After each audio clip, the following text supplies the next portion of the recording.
প্রিয় সুধী, দীর্ঘদিন পরে আপনাদের সাথে আমার দেখা। যেহেতু আমি হজের সফরে ছিলাম, এই জন্য দীর্ঘদিন আপনাদের সাথে আমার সম্পৃক্ততা ছিল না। সরাসরি দেহের সম্পৃক্ততা না থাকলেও আত্মার সম্পৃক্ততা কখনো কমে নাই। কারণ আমি যতবার মাতাফে বসেছি, সাই করেছি, তাওয়াফ করেছি, প্রত্যেকবার আমার মুসল্লিদের জন্য দোয়া করেছি বলে আলহামদুলিল্লাহ। আল্লাহ তাআলা আমাদের প্রত্যেককে হজ্জে মাবরুরা করার তৌফিক দান করুক, সকলে বলি আমিন। আমরা যারা গিয়েছি বারবার আল্লাহর ঘর বাইতুল্লাহ, রাসূলুল্লাহ সাল্লাল্লাহু আলাইহি সাল্লামের দেশ, নবীর দেশ মদিনাতুল মুনাওয়ারায় বারবার যাওয়ার আল্লাহ তৌফিক দান করুক, সকলে বলি আমিন। আমরা যারা দূর থেকে গিয়েছি, রাসূলুল্লাহ সাল্লাল্লাহু আলাইহি সাল্লাম মক্কা এবং মদিনায় বিচরণ করেছেন, প্রত্যেকটা অলিতে গলিতে তিনি হেঁটেছেন। হযরত ইব্রাহিম আলাইহিস সালাতু ওয়াস সালাম থেকে শুরু করে অসংখ্য অগণিত নবীদের পদধূলিতে ধন্য সেই কাবা।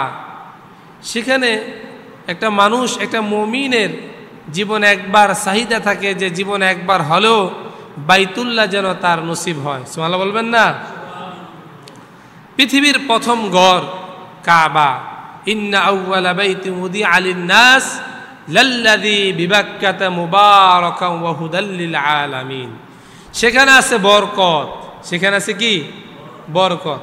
নামাজ পড়লেও এক রাকাত নামাজ পড়লে 1 লক্ষ রাকাত নামাজের সওয়াব। সুবহানাল্লাহ বলবেন না? এটা ইবাদতের বরকত। এটা কিসের বরকত? ইবাদতের বরকত। নবীরা দোয়া করেছেন, এই জন্য মক্কার জমিনে যত মানুষ আছে আল্লাহ তাআলা এদেরকে রিজিক দিয়ে ভরপুর করে রেখেছেন। তবে তাদের মধ্যে অন্যতম একটা গুণ দেখলাম। আমাদের দেশে এক জায়গায় আমরা 3 জন 4 জন বসলে রাজনৈতিক আলাপ থেকে শুরু করে মানুষের গীবত এটা কখনো মিস হয় না। কিন্তু তারা সব সময় তাদের হাতের মধ্যে ডিজিটাল একটা তসবিহ নিয়ে সারাদিন সুবহানাল্লাহ, আলহামদুলিল্লাহ, আল্লাহু আকবার, দুরূদ শরীফের আমল করে। এটা তাদের মধ্যে এটা ভালো একটা গুণ দেখলাম। এই জন্য এটা আমাদেরও জন্য অভ্যস্ত করা দরকার।